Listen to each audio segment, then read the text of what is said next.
You're outside. Welcome to the Ad Hoc Legislative Committee meeting of Grand Rapids Public School Board. Monday, May 16. No public comment. Let's move right on to the reports. Mr. Hemholt, legislative updates. Yeah, I'll go through here. On the state school aid, which is typical here, is both the House and the Senate have moved their versions of their appropriations. Right now, we just received information from the Revenue Estimating Conference, and unfortunately, the revenues were down quite a bit by more than $200 million. And so there is some expectation that the House and or the Senate may have to revise what their current proposals are. As you'll see when I get to our talking points for our capital today, one of those is to be encouraging that if they do decide to reduce revenue out of school aid, that they do so in a fair and balanced manner, that they're not going to target an individual categorical. And that's what's the worry, is that they're going to go after 31A or some other categoricals, so that the high needs, high poverty districts are adversely impacted to adjust for these budgets. Once No way they'd deviate from the 2X, would there? They can change anything at this point, but our anticipation is both the executive, the House, and the Senate had 2X formula built into them. So we don't anticipate they'd change. If anything, the per pupil funding could go from the 60-120 adjusted down by whatever that may be based on the current revenue estimating. The House and the Senate have both passed their versions of the bill. They are basically awaiting conference committee. What will likely happen is, now that revenue estimating has come out, they will substitute this new version of each that then goes to conference committee. Once it comes out of conference committee, it goes for a straight up or down vote, no amendments. And so, again, I think our message tomorrow is going to be pretty clear that we are very pleased with all three proposed budgets. We would like to maintain them as is, that if they are going to make revenue adjustments, that it be done so in a fair, balanced, and proportionate manner, not targeted in any one way. So it would be better to come out of per pupil than at a specific categorical that would only benefit certain school districts. Good timing for us to go. It's very good timing for us to go. The only thing I would add is that in the House side, there was some language inserted about restorative practices. This originally came about where a House Republican member of the Appropriations indicated that he didn't believe that school districts should be receiving full per pupil funding for students who are suspended or expelled for more than 10 days. It originally had a punitive approach. As originally worded, it actually could have cost the district up to $500,000 annually, based on our current number of students who are over 10 days suspended or expelled. The language that has compromised, that we helped craft with our good friend Representative David LeGrand, was that it would simply require school districts to have a suspension reduction plan. So it would say, essentially, it's targeted at reducing suspensions. Instead of it being punitive, we have to be able to first demonstrate that we actually have a plan. With that said, and we're going to talk later on here about some legislation that's moving here, there's definite some movement around restorative practices. Again, David is behind a lot of it. I think David is there to help try to advance the cause of restorative practice, but our hope is to also understand that they are potentially unfunded mandates and it shouldn't be done in a punitive manner. And so we need to make sure that we approach those carefully. Moving on from school aid. He's really pleased about being Very able good, to do yeah. that work too. David's jumped in, Yeah. both feet, head We expect anything. first, depending on how you look at it. House Bill 5194, this is the calendar. This is which would make the calendar a prohibited subject. It did pass out of the House. It is sitting on the House floor. At one point, a few months ago, we were probably 14 votes short. We're now looking at more like 8 votes short. And part of that will be one of the other priorities for us to talk about next year, or excuse me, tomorrow, is why we believe that this is an important piece of legislation, that how it would provide benefit to the students, the parents, the teachers, the support staff, to have a definitive calendar. And You have a question? Oh, just clarification. You said it passed the House? Passed And the House, I'm sorry, the House Education Committee. Okay. Oh. It's on the House floor. Got it.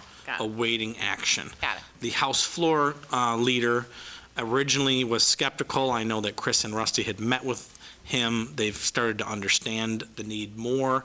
But this is going to be one where when tomorrow's meetings part of those meetings is going to be for us to articulate why this is important.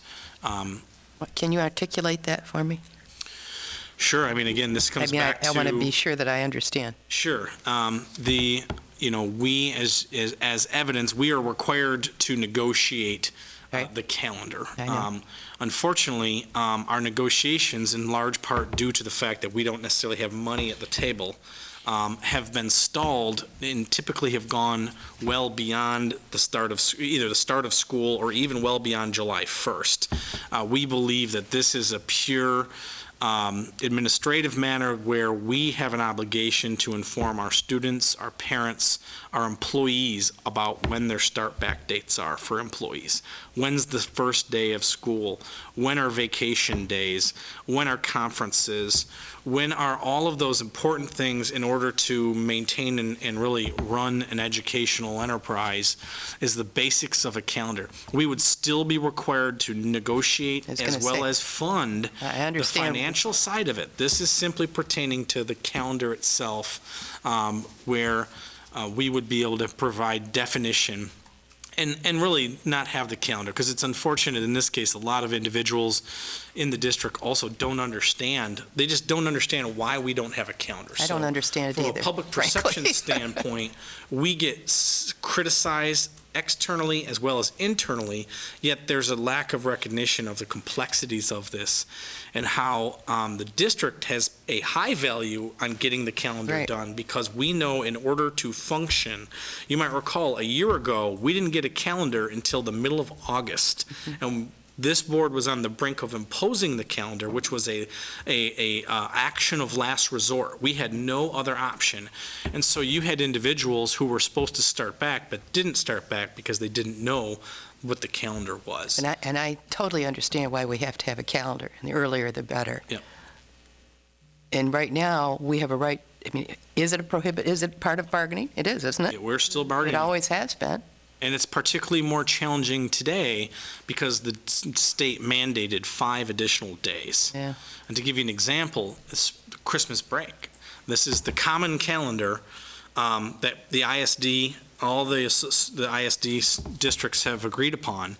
The common calendar has a week-long, it went from being largely 2-week Right. holiday break to a now week-long. And it's in part because we've got to try to fit the 5 new days in, plus with the Labor Day, post-Labor Day start, plus knowing that the longer you go into June, the more students we lose, the more disadvantageous it is for running the schools late into summer.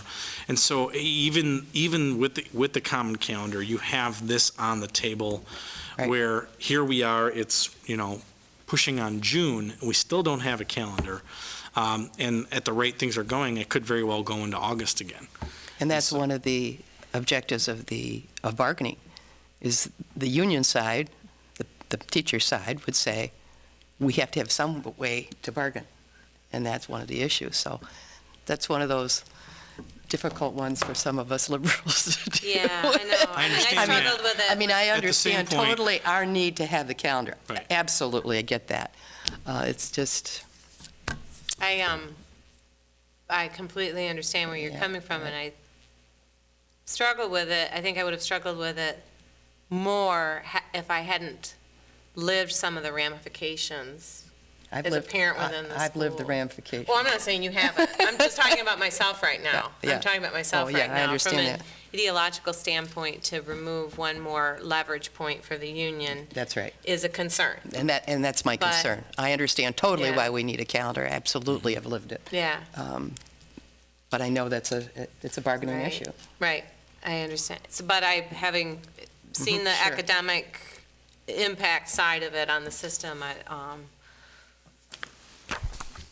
and not seeing, other than a leveraging chip, not really seeing it as serious quality of work as it pertains to doing the job well issue, it made me, really feel on the side of education and the functioning of And I education. think you'll It shouldn't find- be a leveraging chip. Exactly, and I think that that's true for the teachers, too. I think they believe that it's a difficult, they don't like it any more than anybody. In fact, they right. probably dislike it Probably, as it much. impacts their personal life more than, That's right. yeah. I think when we've shared that, when I've received calls at my office and I've gone through and explained it, there has been that frustration that says, well, right now, I just need to know when I'm getting back in my classroom. I want right. to plan my summer vacation. I want to plan this. I mean, so I think that's what led to the development of the position that this board unanimously approved with the unanimous recommendation from this committee. And so when we go there tomorrow, I think it's important that we acknowledge that is the position that we're sensitive to. I mean, this is not anti-union. We are not anti-union. One of the reasons I raised that is that we need to raise that so that the people do understand, the parents understand, the kids understand, Yeah. teachers understand Yeah. how serious that issue is. Yeah. But it's not just a we stand against this kind of thing, that there's a lot of thought and reasoning behind some of the things that we propose. Yeah, I and think there's that's important. just so many things are Absolutely. tied to the calendar that we're really Exactly. doing a disservice to the students, the parents, and the staff. If we cannot get a calendar at or before July 1st, if not earlier. Most school Exactly. districts are publishing their calendars in May before school gets out, because then when the kids go home, they've got a clear calendar of what it looks like. And that's where I think the obligation comes out that says we need to do right by our students, our parents, and our staff members. And having that calendar where we can very clearly articulate that. Right now, it gets caught up in bargaining, and when you have these Right. constantly changing state mandates about instructional hours, instructional days, professional development time, you might recall, part of this is also, the state had mandated, they mandate 30 hours of PD, but now we can no longer count that toward the 1098 instructional hours. Right. And so you have these are part of the dynamics, the reason why we have not been able to finalize a calendar. And this is not going to be true for all school districts. One of the things these lawmakers have said, well, I've talked to every one of my, school districts, and they haven't had a problem with this. Most of them haven't been in a situation like where we're at. And so, Did the vote out of committee, you probably don't know, did it go along party lines or not, or did it? it was straight party lines. Was it straight party? Okay. There Well, might I have just think even- it's there important might that have we even all been a- know all the reasoning I think there behind was that. even one or I talked two, with Winnie about it. I think there was one or two Republicans that went the other way on it. And I think probably administrators totally understand, and teachers Yep. probably feel it more so. And the As do argument the against parents. it is just, this just feels like one more thing you're taking away from the bargaining table. Exactly. So that's why I think we should be real clear about why Yep. we feel that way. Yep. Sorry. No, that was good. That was really good, especially going in tomorrow. Yep. Any questions? Okay. Third grade reading, the update here is that it did pass the Senate and is now in conference committee. The Senate version actually watered it down a little bit further. You might recall the House version did quite a few different exemptions to it, the exception to the mandatory retention pretty substantially. The implementation wouldn't happen for 4 years. And then the Senate included a parental exemption where the parent, which is frankly much like what the current law is, the parent can say, no, I want my child promoted. And so, and apparently, the House is very much not supportive of that. They feel like they had already watered it down enough, and so it'll be now in conference committee, but Can you explain how that works? Pardon my ignorance. So what does it mean it's in conference committee?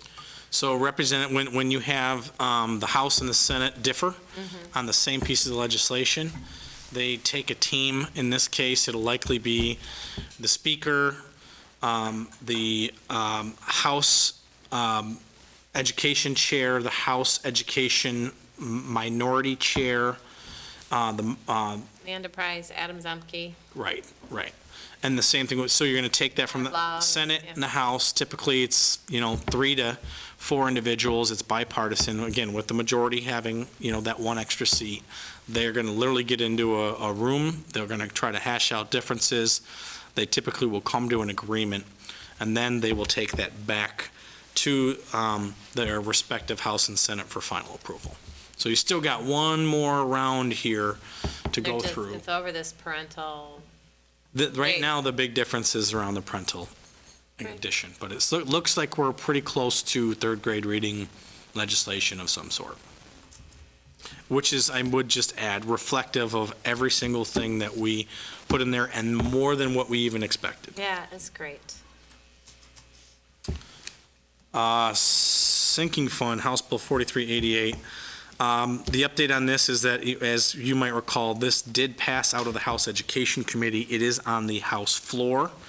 The floor leader's office at one point was not supportive of this, but they have now come around.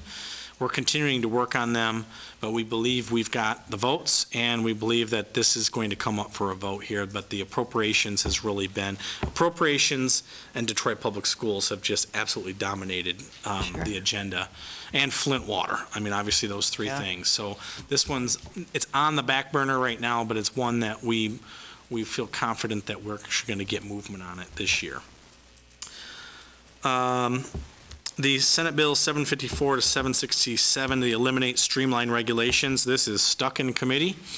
This is State Senator Phil Pavlov's committee. Pavlov is a candidate for Congress, and there is some question as to whether or not this is going to get a whole lot of action.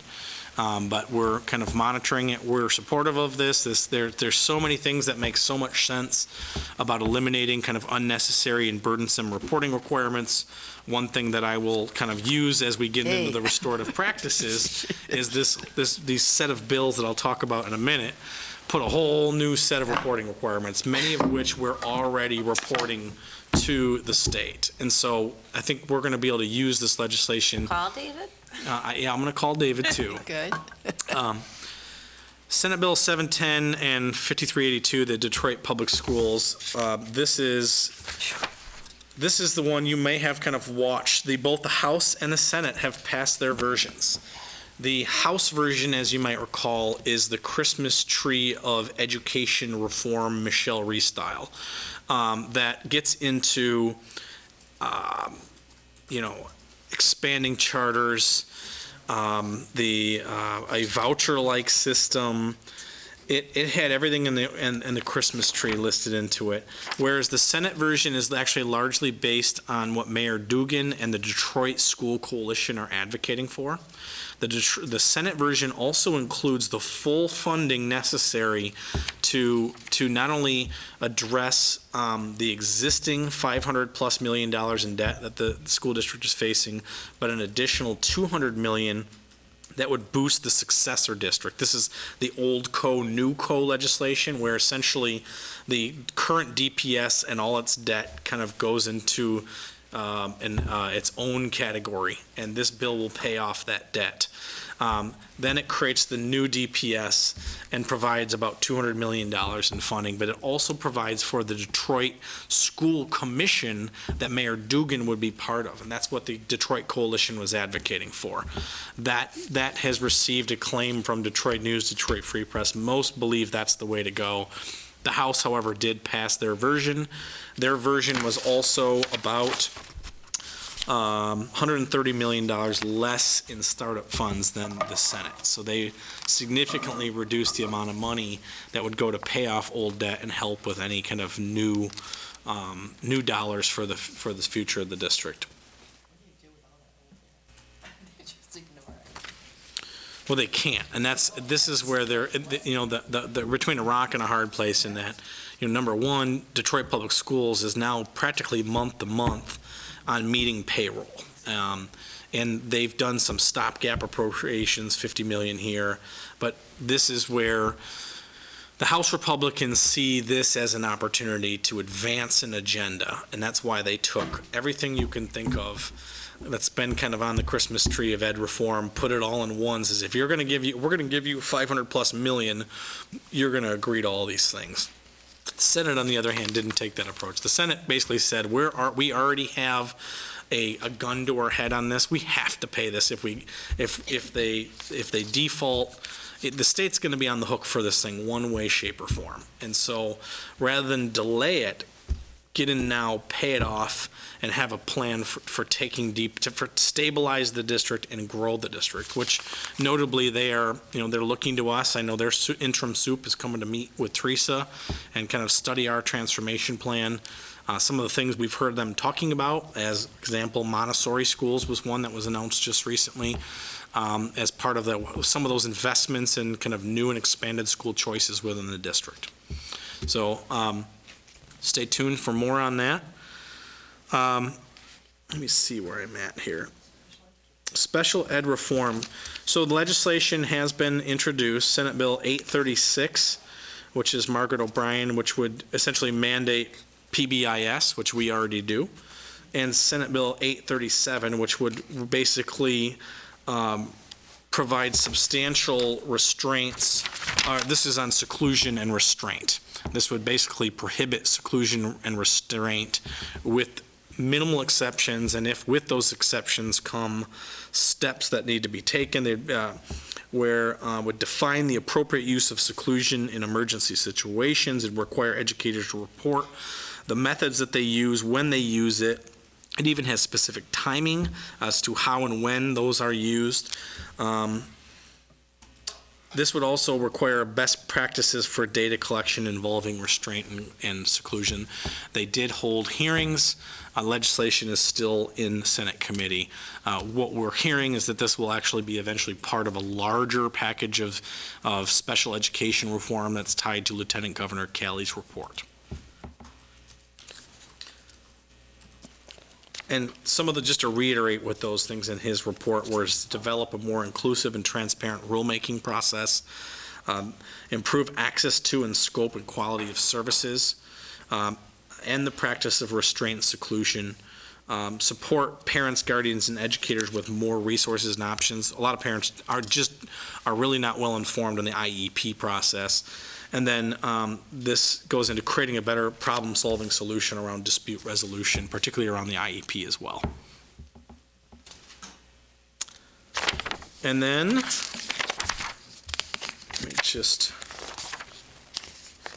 where's my restorative? Here we go. All right. The restorative practices. This is a new legislation that was introduced by Representative Andy Shore, Representative L. Pisholka, Representative Adam Zemke, and Representative Lisa Lyons. This is House Bills 5618 to 5621. These would amend the revised school code to provide student may not be suspended or expelled solely for being truant or chronically absent. It would encourage the schools to include restorative justice in their school bullying policies and would require additional reporting of serious incidents in schools. We just got this. It's something that we know that Representative LeGrand is extremely excited about. This is something that we want to review these a little bit further. I think we ought to bring this to our next legislative committee for a position on it. Again, I think it's something that we already do PBIS, we already do restorative practices. When it comes with a state mandate, we just want to understand that we're not already doing new reporting or reporting that's duplicative of something we're already reporting. Part of it goes in here to specify reporting of serious incidents, would require reports by schools and the superintendent for certain incidents, including bomb threats, physical assaults, arson, criminal sexual conduct, weapon possession, and expulsion. Much of this we already gather and report. So what we want to do is review it, find out where there's maybe a lack of understanding of what is currently reported. And then the only other thing we would look at is there a carrot as opposed to a stick approach that may incentivize districts to use restorative justice practices like professional development dollars that districts could use for a to kind of train the trainer model, much like what we have. And that's it. Great. On to number 2. Ready. John knows where I'm at on this one.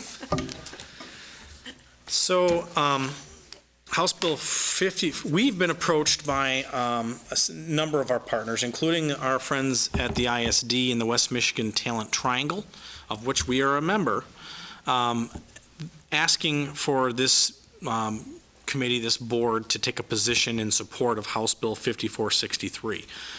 This was largely coming from the business sector with a push to add coding as part of a graduation requirement.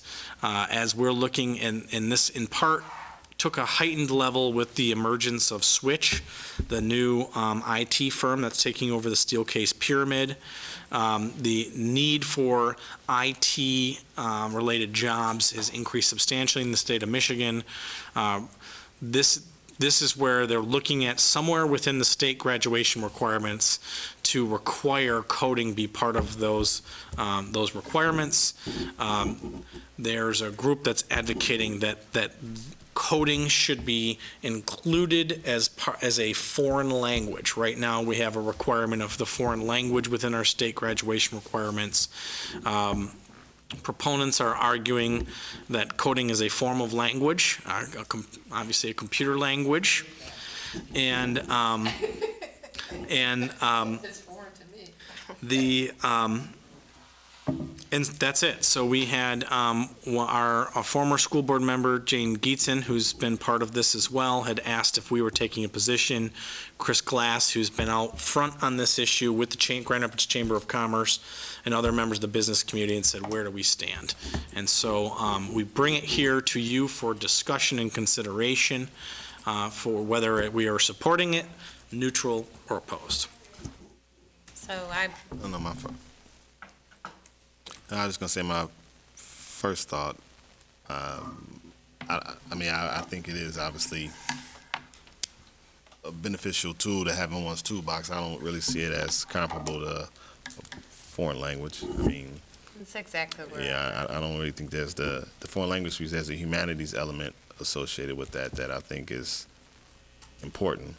And obviously, you can't replace anything humanities related with anything computer related, really.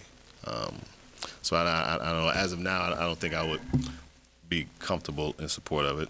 I would be willing to, those who are advocating for such, I would be willing to hear them if they wanted to come here and offer something. But I think it'd be difficult at best to get me to sway my perspective in that regard. But That's where I'm at. I'm absolutely sympathetic to including coding within Michigan curriculums. I think coding's fantastic to learn. I feel very strongly that students should be producers of our economy, not just consumers, and coding is a key part of that, but in no way, shape, or form is it a human language.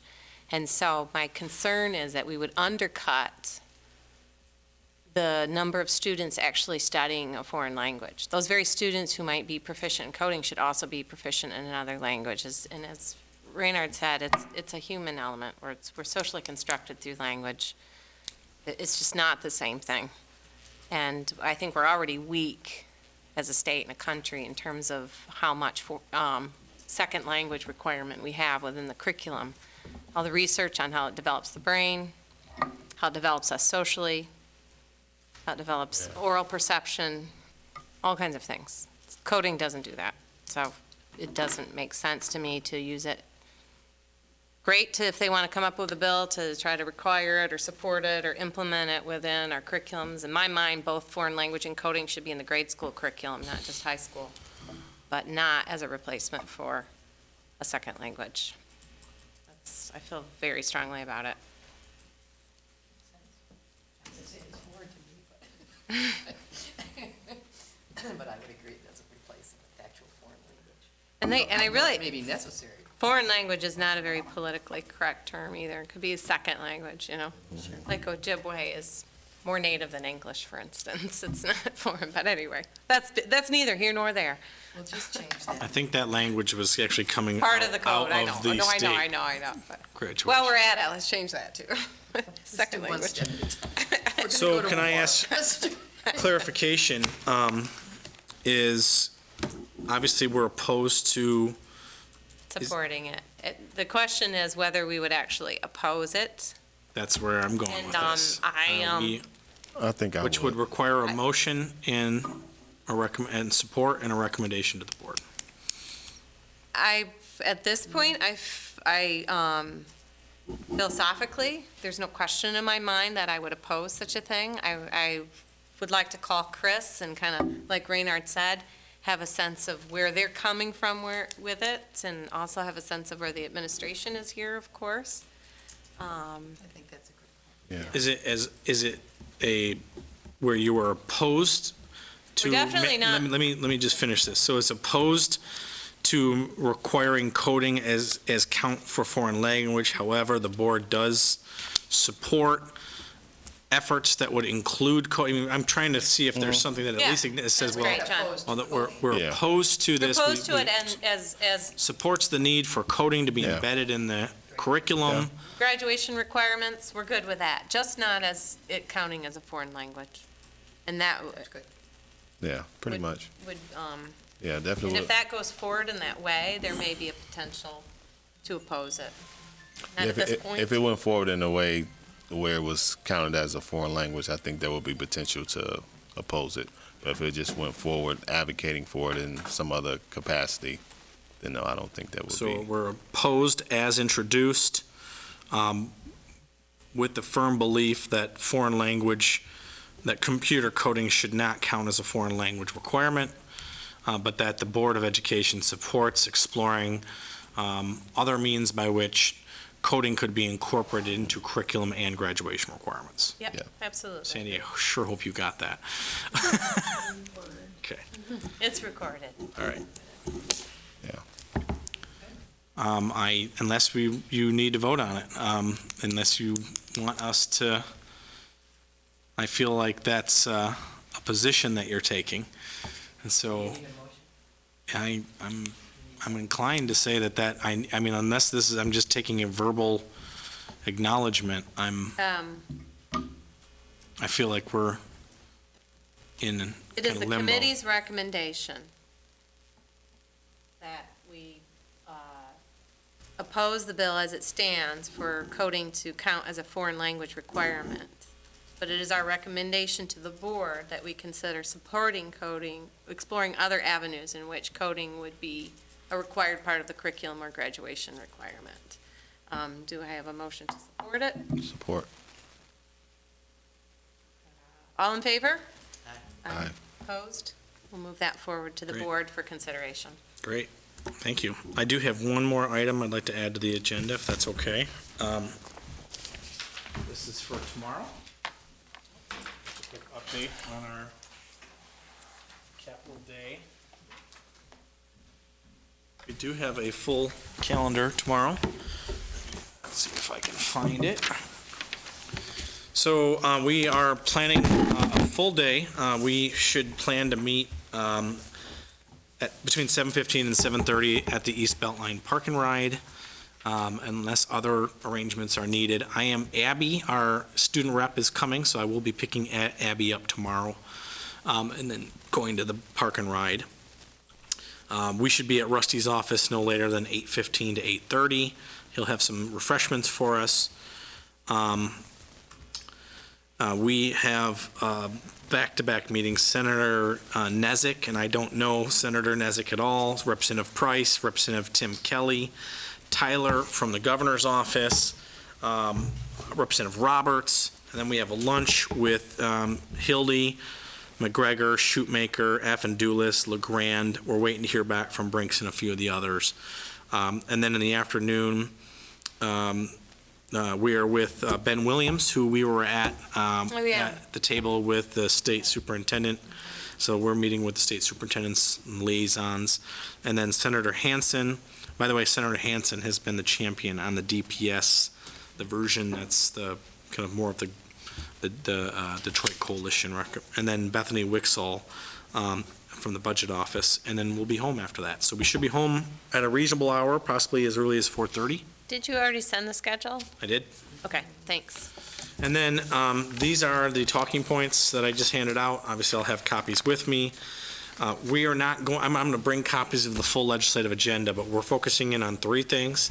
Well, really four. Number one, the GRPS success story. This is our chance to continue to share the remarkable data. In your talking points are all the key things that Teresa talked about in her recent State of the Schools. Obviously, I'll be there to provide support and backup in the event that I need to fill in, but this is capital day, so we're going to lean on our school board members to kind of make the pitch and tell the story. So here are all of our kind of key talking points that we want to tout. And then the 3 legislative priorities, and I already really talked about them. Number 1 is the state budget is really holding us harmless, that we like the existing budgets, that if they do make reductions, that it should be done across the board and not targeted at one categorical grant that may be limited to only a few school districts. Number 2, the support of the sinking fund expansion. We want to continue to emphasize this. Despite the fact that we are not renewing our sinking fund millage this year, we will be coming back for it. We do believe that technology, this is what's right. It makes sense. We've done a lot of groundwork. And then third thing is the support for the calendar bills. Obviously, we'll be, Can you, just going back on the sinking fund, is the opposition based on the Prop 2 stuff that people are concerned it's going to Prop A. Prop A, Yeah. it's going to exacerbate inequalities between districts' ability to tax themselves, so they just don't want to add one more thing? It goes fundamentally back to, There's no other opposition, There other really- than there just the isn't. integrity of Prop A in integ- keeping that equity. this is this is whittling away at Prop A's protection of property Okay. taxes. The argument against that is back in 1994 when they first passed sinking fund. The amount of technology used in the classrooms then compared to today is just Well, it's it's leap ironically exacerbating the gap between the have and have-nots. by not At that, doing that. and again, it doesn't make sense to spend bond money on a computer you're gonna, pay for over 25 years. This is an annual operating mill that should be used for what originally was intended was that ongoing maintenance. This is not just maintenance of, lights and cooling systems. This is the technology that it takes for everyday teaching, learning, and fundamentals of operating a whole school, campus. If you think about technology, it's the bells, it's the clocks, it's the locks on the doors. It's all these things that are, especially in this day of 21st century school safety and security, that's another aspect that kind of can go into it. So that's it. Great. Thanks a lot, John. Yeah, Thanks for all thank your you. preparation, and thanks for rescheduling. I am going to give you. Capital Day. Yeah, no, sorry. Here are, just so you have them in the event, this is your platform. So for your reading pleasure this evening, if you feel like perusing it. Also, do you mind, just for the sake of, maybe being in a situation where I want to reference some of this, don't necessarily want to pull out a sheet of paper, can you send this electronically, this talking Yeah, points, I'll go please? email it right now. I'm so glad both you guys are going. Yeah, thank Really you. Thanks to appreciate both of you. you taking your day out to do this. I think it's really, is We'll much show more up with impactful. many of us as we- Well, I think it's more impactful, and you guys all have different voices, different perspectives, and I think it is more impactful. Good.